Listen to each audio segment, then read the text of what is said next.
أهلا بيك. أكيد كلنا سمعنا في مجال من مجالات الطب ومجال من مجالات العلاج ما يسمى بالبرمجة اللغوية العصبية.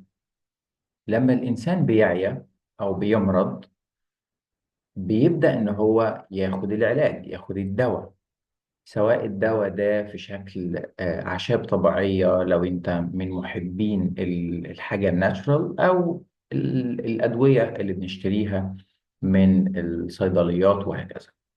لكن من ضمن الحاجات المهمة جدا جدا في علم الطب وفي علم الاستشفاء هي تغيير العادات والسلوكيات السيئة اللي الإنسان ممكن يتبعها، فبتؤدي إلى إن هو بيعيا أو بيتعب. وفي نفس الوقت تغيير مفهوم الإنسان عن التعب وعن المرض.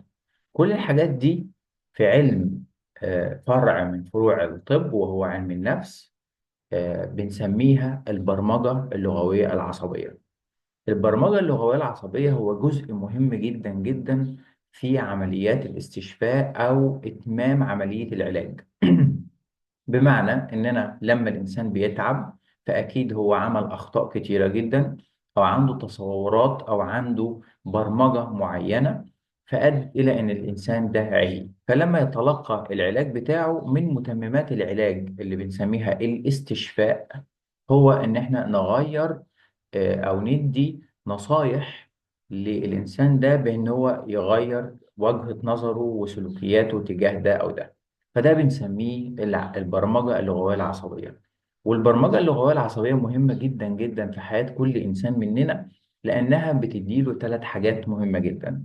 أول حاجة بتعمل اللي بنسميه ريفريمينج، اللي هو إعادة التصور أو إعادة النظر في النيجاتيف بيهافيورز عند الإنسان، السلوكيات السيئة، العادات السيئة اللي هو بيتبعها في حياته. ممكن يكون العادات السيئة دي هي السبب إن هو يمرض.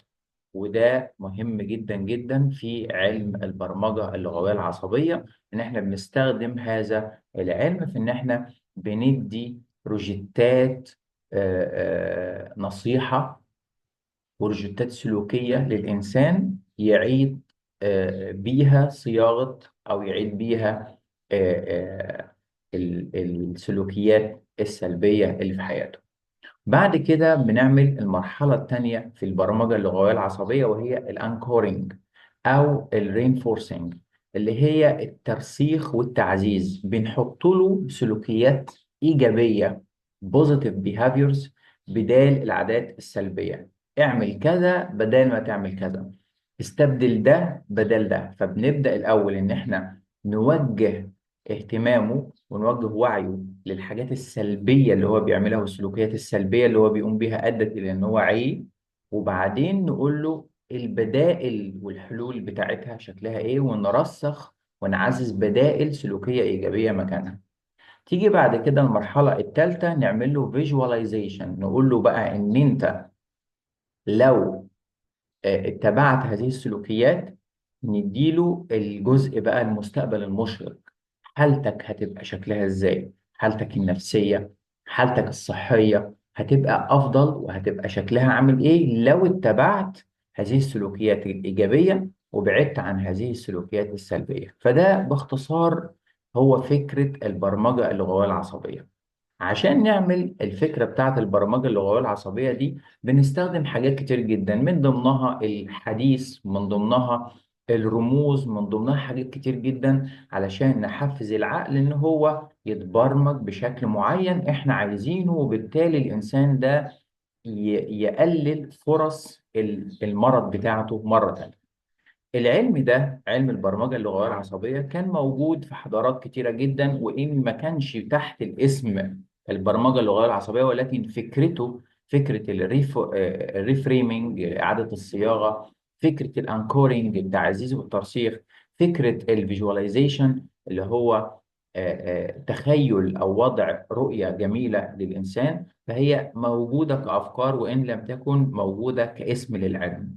من ضمن الحضارات المصرية القديمة، الحضارة المصرية القديمة كان فيها مبادئ هذا العلم، واستخدموا في المبادئ بتاعت العلم ده واستخدموا الأطباء والهيلرز المصريين القدماء علشان يعملوا فكرة التعزيز وفكرة الترسيخ وفكرة إعادة برمجة العقل والبعد عن السلوكيات السلبية وفكرة الفيجواليزيشن، التخيل الإيجابي. استخدموا السيمبلز اللي هي الرموز المصرية القديمة. فالرموز زي مفتاح الحياة، وزي عمود الجد، وزي عصا الواص، وزي عقد المنيت، وزي الجعران خبر، وزي حاجات كتير جدا، أكتر من 15 رمز مصري قديم. الرموز دي ما كانتش مجرد أدوات زينة زي ما احنا بنتخيل في مصر القديمة، ولكن كانت أبعد من كده بكتير. المصريين القدماء والهيلرز كانوا بيستخدموا هذه الرموز في ما بعد عملية العلاج. بعد ما بنعالج المريض، ازاي بقى بنستخدم هذه الرموز في عملية البرمجة اللغوية العصبية، في إعادة برمجة عقل الإنسان على ترك سلوكيات سلبية وتعزيز سلوكيات إيجابية وعملية فيجواليزيشن لمستقبل أفضل وحياة أجمل. فكانوا بيستخدموا الرموز في هذا المجال.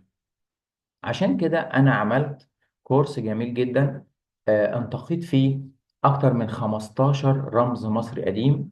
وال 15 رمز دول بيستخدموا إزاي في علوم أو في علم البرمجة اللغوية العصبية، ونقدر إزاي نستخدمهم في العصر الحديث بنفس الاستخدام المصري القديم في عملية البرمجة اللغوية العصبية، ومساعدة نفسنا ومساعدة الآخرين في عمليات العلاج والاستشفاء من ناحية تعزيز السلوكيات الإيجابية، تعزيز التفكير الإيجابي، تغيير السلوكيات السلبية عند الإنسان. إزاي نقدر نستخدم الرموز في زرع تخيل جميل ومستقبل مشرق عند الناس، فبتسهل عليهم أمور الاستشفاء وتسرع عندهم الإيقاع بتاع الاستشفاء.